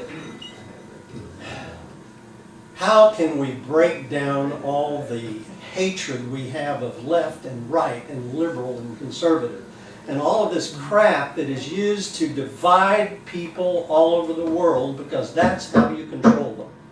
They get emotionally wrapped up in, by golly, I don't want to hear anything about your side because my guy is the one. And pretty soon we have all kinds of, like Antifa and Black Lives Matter. These things are being paid by people like Soros, who needs to be in prison. And, well, it just goes on and on. Hillary Clinton needs to be in prison. And Bill Clinton. Big criminals. And Donald Trump and Hillary, all of them. I just found some books that you can get online for free. Basically, it's a website where you can find about probably close to 1,000 books that otherwise you'd have to spend $20, $30 each. So I think it's a rare resource that every time I find these things, I've noticed there's 2 or 3 others that I've found in the past that had a lot of books online for free, and they tend to stay about 6 months, and then you go there one day and they're no longer online. And so you either take advantage and download hundreds of books and put them on your hard drive, and you have them to read and share with other people, or you miss out on a golden opportunity. And I just want to share this website with you. It's called WWII.org.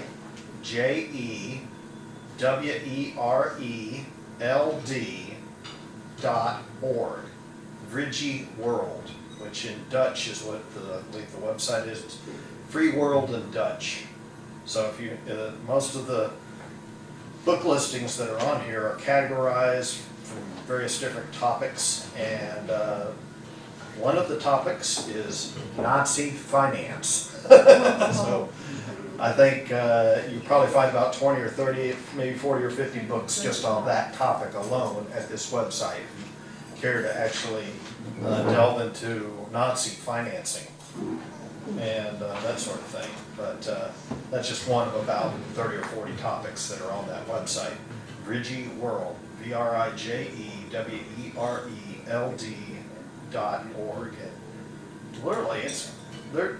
You mentioned Jim Marrs. I think most of all of his books are on that website. Joseph Lee Farrell. Just a lot of the known authors that you would have to go to the bookstore and pay money to get their book. You can get their book right here.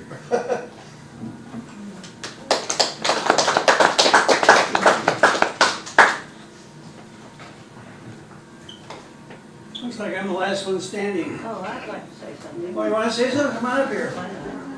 That's why I said it looks like it's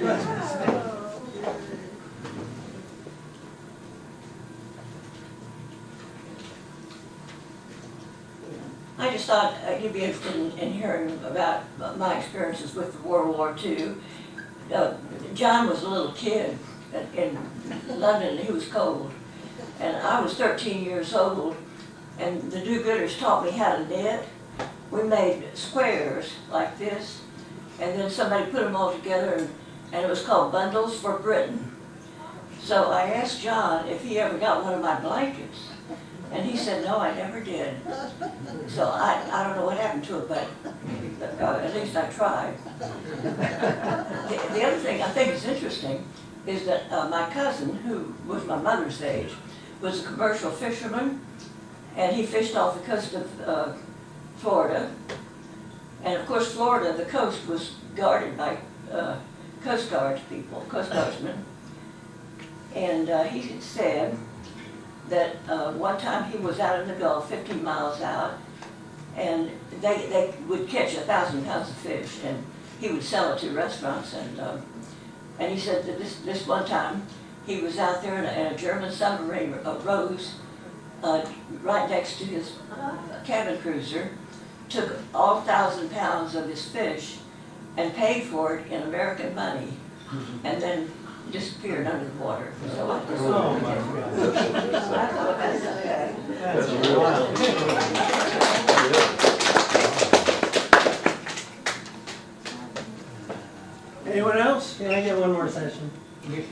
You better be quick, come on up here. Okay.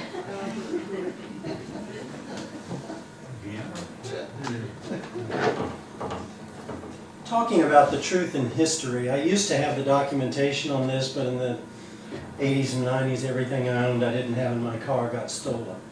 And that's a long story, but nevertheless, as it goes, Admiral Dönitz of the German Navy contacted Allied Command and said, look, we want to get 100,000 or so top Nazi officials out of Germany. And we can let it look like Germany was defeated and lost the war, but we need to do this. And they said, well, why? And his explanation was that they had developed the MHD submarine, magnetohydrodynamic propulsion. If you remember the story of Red October, the ship had no propellers. It electromagnetically ran the water through a tube. And seawater is an electrolyte, so it can do that, and it was silent. And he said that they had 28 of those submarines off both coasts of the United States. They had developed the ability to launch V-2 rockets from submerged submarines, and I have seen a photograph taken in 1945 of a V-2 coming out of the ocean. And another friend of mine told me he had a book way back when that showed a photograph like that, and underneath the caption it said, taken aboard a United States naval vessel, and it gave the name of the vessel. In any event, they had also developed neutron bombs and a very accurate navigational system for those missiles. And Dönitz said, well, you know, if you don't do it, we're going to wipe out all the cities on both coasts of the United States, which then was most of the population of the country. Well, let's prove it. Now, this friend Ed and I, he was an engineer out at TI, were wondering, where did they prove that? And there was this story of a town in Africa, in the Arab area along the Mediterranean, where during World War II, a battalion of Italian troops went in and just disappeared. Nobody ever heard from them again. Well, up until very recently at least, this town near there has a wall all around it. And there were two fighting tribes, like the Mohoys and the Hatfields, that would just kill each other all year long on sight, except for 1 week of the year. And one tribe would come in one side of the city and stack all their weapons up, and the other tribe stack all their weapons up on the other side, and they had this wild party, very social party during that week. And all the residents would go upstairs and not come down during that time. Then they'd go take their weapons, go back out and start killing each other for the rest of the year. The weapons they stacked up were Italian military weapons of World War II. So Ed and I were speculating, well, of course, that's what they did. We didn't care about the Italians, the Germans didn't care about them. So the Germans launched an underwater missile, a V-2, with a neutron bomb and killed all of those people. And those Arabs picked up the weapons. That's our speculation on that one. But a lot of little things began to fall into place about that. And I remember several years ago there was an early morning news broadcast that never was repeated, that they had exhumed the grave of Hitler in Germany, and it was found to contain the body of a woman. Hitler was not buried in Germany. And by golly, if they got 100,000 people out, they got Hitler out for sure. And probably Martin Bormann got some 750 or so corporations internationally set up and put billions of dollars equivalent out in there. And that has been the international corporate world, in my opinion, that's been running this country, this world ever since. And many of those people we know went to South America, but they were all over. And interestingly also, I knew a guy once whose father was in the USS. He was a South American. And his son at that time, this friend, was working for the CIA, and he told me that during the latter part of World War II, numerous German submarines pulled into South American ports and filled up with provisions and sailed to Antarctica and never returned. So this leads to, what are they really finding in Antarctica now? There's a lot on the internet about that, a lot of the speculation. But there's also the idea of the hollow earth and an entrance into it. This is another area that I think people should look into. There's a great little downloadable book called The Smoky God.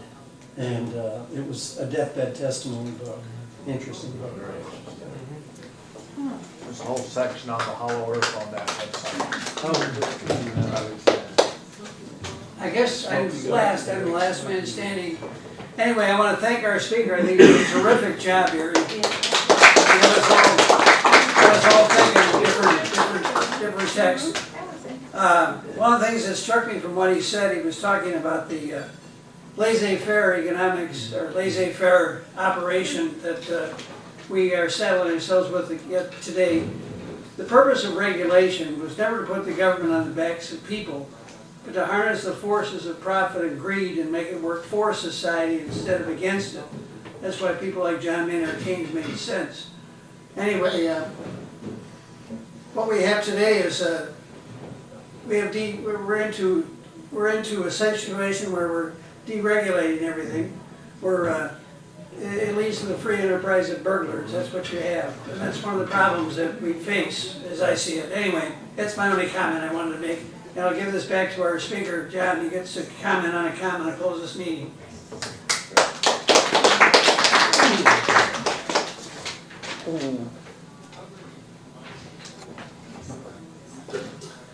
Well, thank you for the few number of questions. I thought there'd be many more. Well, I think, talking about Germany, Albert, yes, there was the case that there were Germans in some of the neighboring territories. And so, but the problem was that, for example, take Czechoslovakia, yes, there were a number of Germans in the western part, but once Hitler invaded, he took over the whole country. And of course he invaded, of course, the Anschluss in Austria, took over that. Alsace-Lorraine, he took over back that part, and of course invaded Poland, in fact all of it in the end. So the problem was, yes, he used the fact that, he used this as an excuse somewhat, I think is somewhat of a red herring. I think his stated aim was Lebensraum, which is breathing space. His stated aim was really Russia, to get hold of Russia. Going back to Bismarck, yes, in fact, up until 1870, Germany wasn't a country. It was sort of a group of princedoms and dukedoms and so on. The main warlike part was Prussia, of course. And so, yes, Otto von Bismarck, that was Chancellor from Prussia, did unify the country, but he did it by attacking his neighbors.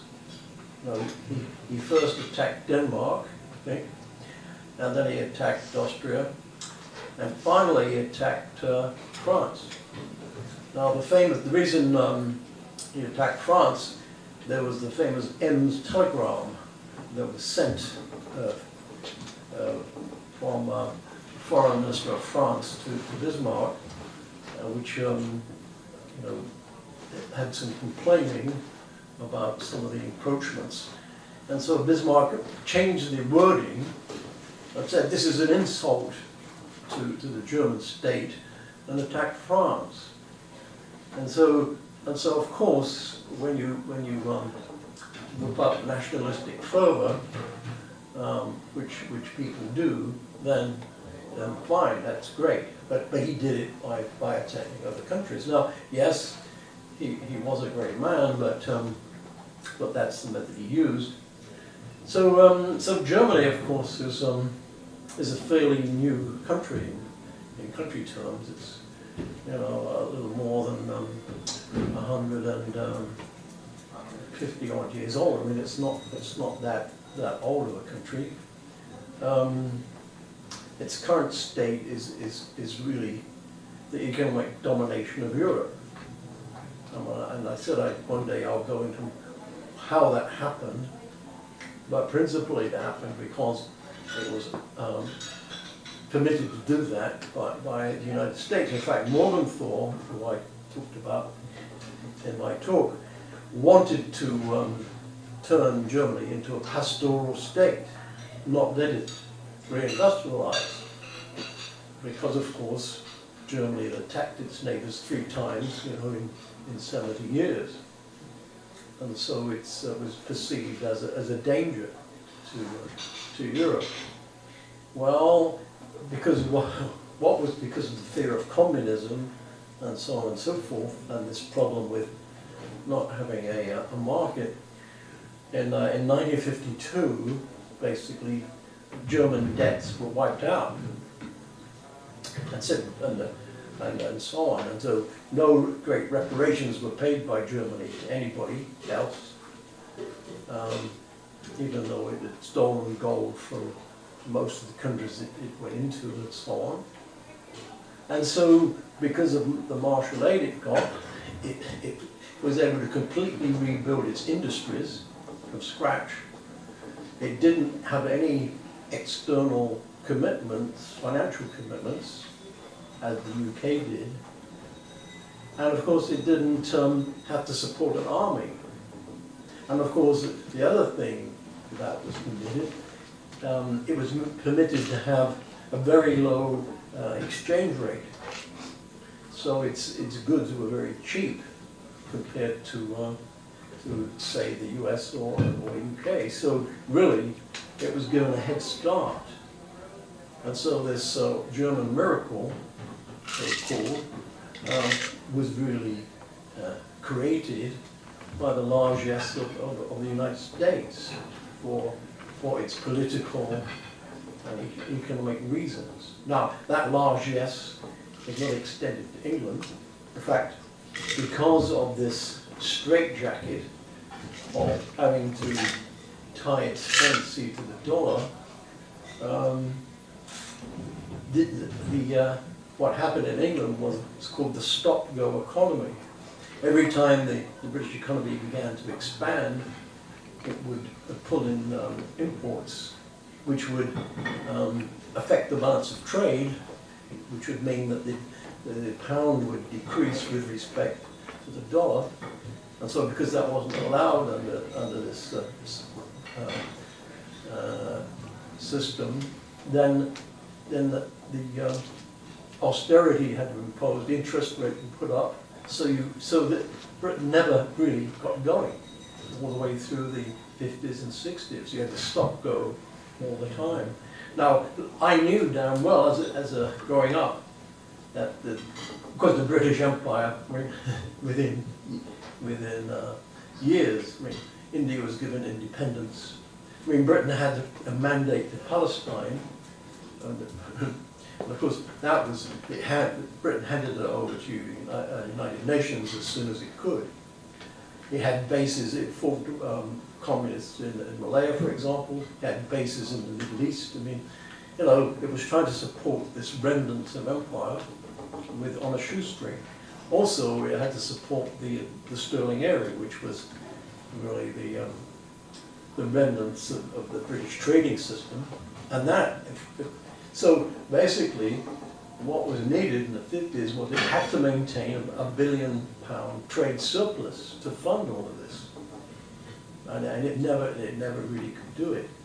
And the salient point was that Britain never really was able to invest in itself much. So its industry really fell behind in terms of competitiveness. And it had another devaluation in '69, which is probably why it didn't join America in Vietnam, because it couldn't afford to. So those are the repercussions really of this system and what happened. So Germany prospered, and even today, as you see, its operation is very punitive inside Europe. It's crucified the Greeks. They have 40% youth unemployment. The Italians are similar. Spain and Portugal are similar. The whole setup really is really set up to suit Germany, and that was all ordained by the United States. I mean, you could go on for another, say, hour or so's lecture on all of this.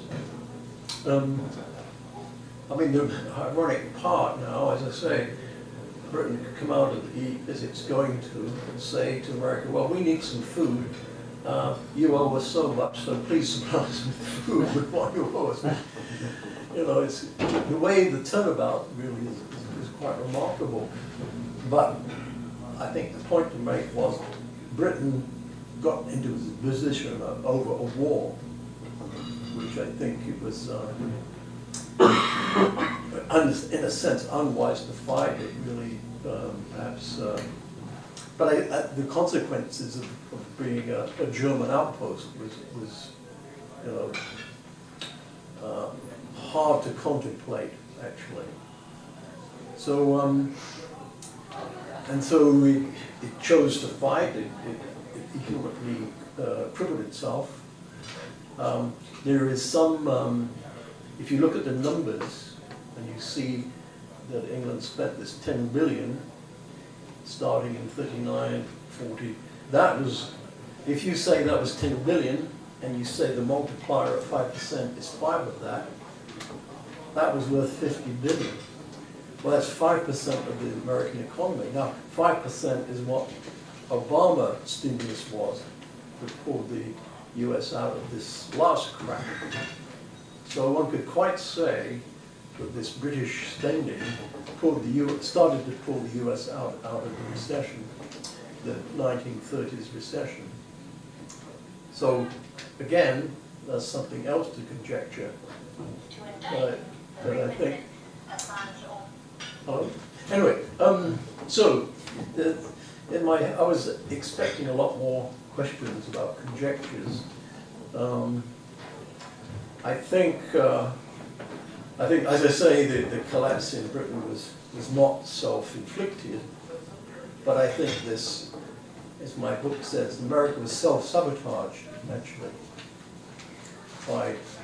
by the corporations, by the greed of the corporations, and the fact that they bought Congress and dictated events, and to the detriment of the whole country, which is where I got back to. If there were only a bit more sentiment, where you care about people, you put the people first, and not the profits of the 1% first, then I think the country would do a lot better, and you wouldn't have these social problems that you have. Because you may not see it, but I see it a lot. In fact, actually, I was, one of my tenants is a nurse, and she's trying to put her sister through nursing school. And she said to me, well, I told my sister we should go to Sweden. Okay. Well, as my wife said, really, you should go to Norway, because that's the place where, you know, there's lots of jobs. And I was listening to Fox News on my bedside radio. I have, if I switch one way to FM, I get KRAA, you know, the radio, public radio. And if I switch it to AM, you get Fox. So every now and again, I switch over to listen to what Fox is saying. And so, as you know, there's this coast to coast and whatnot. But after that, there's other discussions. So this chap was running up saying, you know, I'm just disgusted, you know, with my country. I want to go to New Zealand. And so the commentator said, well, going there, it's a socialist country.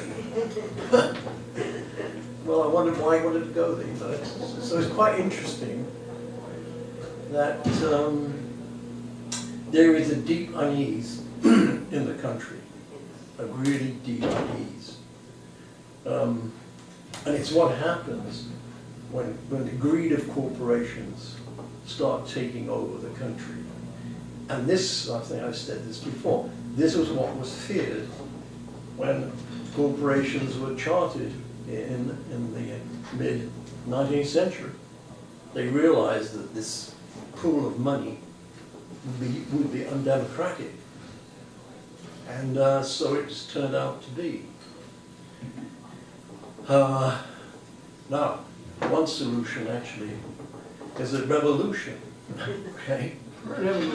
No, I mean, you know, it wouldn't be an evolution, it'd be well, no, with a heavily armed population that we have. Remember what happened in French? It's the same thing. You know, Marie Antoinette said, let them, oh, there's no bread, let them eat cake. That may be a apocryphal story, but anyway, so people do, I mean, in Iran right now, Yes. you have the people are fed up with theocratic rule, okay? Now, we don't quite know which faction is fighting whom for what. In the Middle East, you've got about 5 or 6 different religions, and they all, I mean, their dearest wish is to kill each other off. Well, my take on it, let them, you know, we'll help you, you know, why not? Make up some money. That's what the lunatics do. And going into the Middle East was the most stupid thing ever. I suspect, of course, Tony Blair, you know my opinion of him, is the biggest charlatan there ever was.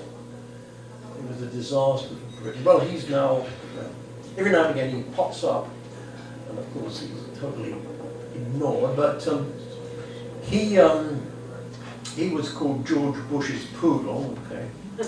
And there were diagrams of this poodle, you know, licking George Bush's boots. And, but, remember, in 1953, I think it was, Mossadegh was the premier of Iran, and he dared to nationalize what's called the Anglo-Iranian Oil Company. Well, the British didn't like that, couldn't do much, so they phoned up Eisenhower, and so the CIA fomented a phony rebellion, you know, the students, and that was claimed to be a communist uprising. So they went in and imposed the Shah on Iran until the Shah was removed by an uprising. Well, you know, what I think probably happened as to why Tony Blair licked Bush's boots was, I'm sure, and we won't know for 20 years until the government papers are published, that there was a similar deal done, because we do know that Cheney got together with the oil men at the secret meeting early in Bush's presidency, 2001 in the spring. And you can bet your boots the game was. Remember the problem of Osama bin Laden, he was in Afghanistan, but they weren't interested in Afghanistan. No, they wanted to attack Iraq, right? So, because I suspect they were after Iraq's oil, and I bet the game was, well, if you come in with us, Great Britain, we'll give you 6 pennyworth out of a quid worth of the spoils. So I suspect that's why this Iraq war happened. So, you know, geopolitics driven by corporations is, and I agree with Albert to that extent. You know, behind the scenes, these mastermen weave their wicked ways, but it turns out that the poorest always suffer. And that, to my mind, is a moral fault line. When the poorest suffer, then the whole country suffer, really. And unless you understand that equation, you really don't know anything about life. Because we're all going to die, you know, and these people who become billionaires and trillionaires, what are they really worth? It turns out they're worthless. They're a detriment to the countries they live in. They cause corruption, they cause wars and death and destruction. And really, they're, I would say, as a colloquial now adjective for them, I would say they're vile and should be got rid of as a body. And you just have to look about the gang that Trump's got around him, you know, they're all worthless. Of course, as that comedian said, the rats are eating each other. And as I said to my wife, well, the crooks are falling out, you see. The thieves are falling out with each other, as you would suspect. It's a sad state. see this country really.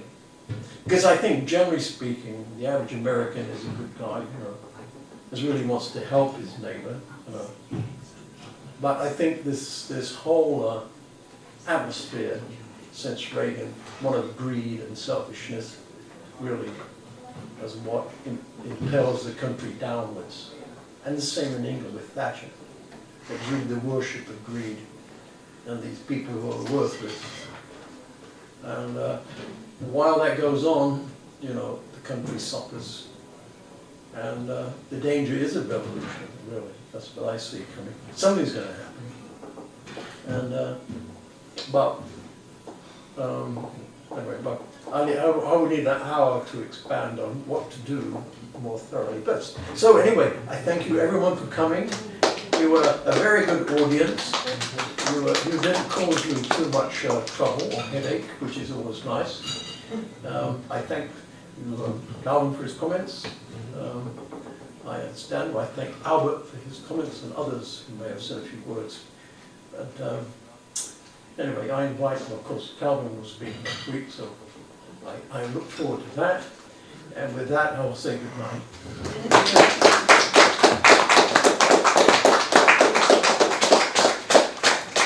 If you recognize any of these titles, I don't know if this is. Well, that's it for tonight, so see you next week.